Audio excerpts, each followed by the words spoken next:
केला बेचने वाली चुड़ैल। एक बार की बात है, जादूपुर नाम के एक गांव में करतब दिखाती एक औरत एक रेड्डी के लिए गांव में आती है।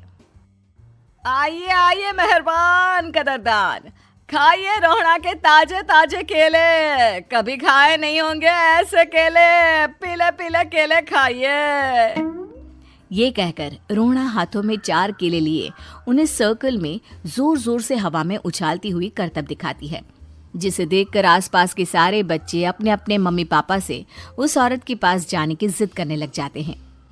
पापा, ऐसा तो सर्कस में बॉल से होता है ना, ये आंटी तो केले से कर रही है। चलिए ना पापा, देखते हैं।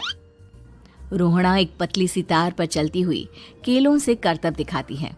आते जाते सभी लोग बाहर रुककर उसके करतब देखते हैं और वाह वाही करते नहीं थकते। जैसे ही एक आदमी पास आकर उसे पैसे देने लग जाता है, तब वो कहती है, अरे नहीं नहीं साहब, मैं करतब तो बच्चों के मन को बहलाने के लिए करती हूँ। धंधा तो मेरा केले का है। पीछे देखो मेरी रिड्डी, जो भी मेरे केले खाएगा मेरी तरह चुस्त दुरुस्त और तंदुरुस्त हो जाएगा। पता चलता है क्या कि मेरी उम्र 55 की है। अरे पर ऐसे ठंड के मौसम में कोई केला क्यों खाएगा? ये ऐसे वैसे केले नहीं है साहब, ये शरीर में गर्मी देते हैं। ठंड को दूर भगाए जो भी रोहिणा के केले खाए। पापा, अगर मुझे केले नहीं मिले तो मैं घर नहीं जाऊंगी। तभी उसके पापा कहते हैं कि बेटा, केले ठंड में कभी गर्मी नहीं देते। ये सब कहने की बातें हैं, सामान बेचने का तरीका है इनका। पर पिंकी नहीं मानती। मैं केले खाऊंगी। पिंकी की जिद के आगे नत्थू हार जाता है और उसे केले खरीद कर दे देता है। पिंकी खुश होकर केले घर ले आकर खाती है। अब मैं भी करतब करूंगी, कितना मजा आएगा। जादुई केले। पिंकी पहला केला खत्म भी नहीं करती कि वो बेहोश हो जाती है। दूसरे केले से एक काला धुआं आता है और रोहड़ा चुड़ैल बनकर बाहर निकल आती है। मेरे भूतिया केले बच्चे न खाए, ऐसा हो ही नहीं सकता। जादूपुर वालों, कब तक बचोगे?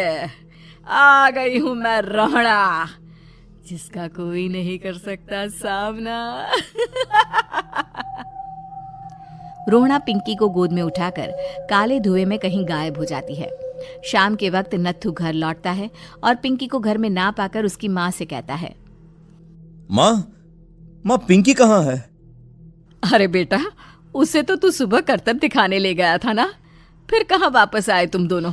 मुझे लगा तू उसे अपने साथ मंडी ले गया होगा। हे भगवान, मेरी बच्ची कहाँ गई? मैं उसे घर ही तो छोड़कर गया था माँ। नत्थू गांव के घर कोने में अपनी बेटी को ढूंढता है, पर उसे वो कहीं नहीं मिलती। परेशान होकर आखिर रो रो कर नत्थू हिम्मत हार कर घर लौट आता है। अगली सुबह रोहड़ा फिर से करतब दिखाने आती है और इस बार पिंकी की तरह रोनी केले खरीद लेता है। 50 रुपए दिए थे पापा ने, सारे पैसों की मैंने केले खरीद लिए हैं। अब मैं भी आंटी की तरह ही करतबबाज बन जाऊंगा। यही सोचते हुए रोनी केले खाता है और पहला अकेला केला आधा खत्म भी नहीं करता कि चुड़ैल उसके सामने आ जाती है। मेरे साथ चलने का समय आ गया है रोनी। ये तो बस शुरुआत है। अब इस गांव के सारे बच्चे धीरे धीरे मेरे कब्जे में होंगे, एक बच्चा भी नहीं बचेगा। ये कहकर रोना रोनी को गोद में लेकर काले धुएं में अदृश्य हो जाती है। इसके बाद हर रोज गांव में से कोई ना कोई बच्चा गायब होता, पर ऐसा क्यों हो रहा है किसी को भी समझ में नहीं आ पा रहा था। रोज की तरह अपनी बेटी पिंकी की तलाश में नत्थू गांव के एक तालाब के पास बैठा रो रहा था। कहाँ गई मेरी पिंकी? शकुंतला के जाने के बाद एक वही तो मेरा सहारा थी। अरे उसकी आत्मा कोस रही होगी मुझे कि मैं अपनी बच्ची को संभाल भी नहीं पाया। नत्थू ये कहता हुआ रो ही रहा था कि तभी तालाब में से उसे शकुंतला की आवाज सुनाई देती है। कहाँ थी तुम शकुंतला? हमारी बच्ची और सारे गायब हुए बच्चे रोहड़ा के कब्जे में हैं। वो बच्चों को जो केले देती है उससे बच्चे बेहोश हो जाते हैं और उसके कब्जे में आ जाते हैं और वो उन्हें ले जाकर काली दुनिया में ले जाती है। पर वो ऐसा क्यों कर रही है?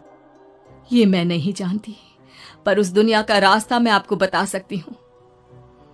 जहां ये नदी खत्म होती है वहां एक केले का पेड़ है, उसके नीचे एक दरवाजा है, वहीं से रास्ता जाता है उस दुनिया का। ये कहकर शकुंतला की आत्मा गायब हो जाती है। गांव के सभी लोग झुंड बनाकर उसी रास्ते से काली दुनिया में चले जाते हैं और वहां देखते हैं कि सारे बच्चे वहां काम कर रहे थे। पापा मुझे ले चलो यहाँ से। पापा पापा। सभी बच्चे अपने मम्मी पापा से लिपट जाते हैं। तो तुम लोग यहाँ तक आ गए? क्यों हमारे बच्चों को पकड़ लिया तूने? तुझे शिकार ही बनाना है तो ले, हम सब आ गए हैं, हमें खा ले। नहीं, मुझे बच्चे चाहिए। मेरे बच्चे के बदले तुम लोगों के बच्चे। क्या मतलब? मैं इसी गांव में रहने वाली एक औरत थी। केले की चोरी के इल्जाम में मेरे बेटे को गांव वालों ने इतना मारा कि वो मर गया। उसी दिन मैंने ठान लिया कि गांव वालों का भी वही हाल करूंगी। कुछ दिन बाद बेटे के चले जाने के दुख में मैं भी मर गई और मेरी भटकती आत्मा एक चुड़ैल बन गई। और फिर मैंने बदला लिया तुम सबके बच्चे छीनकर। बर्दाश्त नहीं कर पाए ना? सोचो मुझ पर क्या बीती होगी। हमें माफ कर दो रोना। पता नहीं ये किसकी गलती थी, पर हम सभी माफी मांगते हैं। हमारी खुशियां लौटा दो, तुम भी तो एक माँ हो। गांव वालों की बात सुनकर रोना का मन पिघल जाता है और वो बच्चों को छोड़ देती है। उसके बाद काली दुनिया बच्चों के लिए जादुई दुनिया बन जाती है। अब कोई भी कभी भी वहां आ जा सकता था।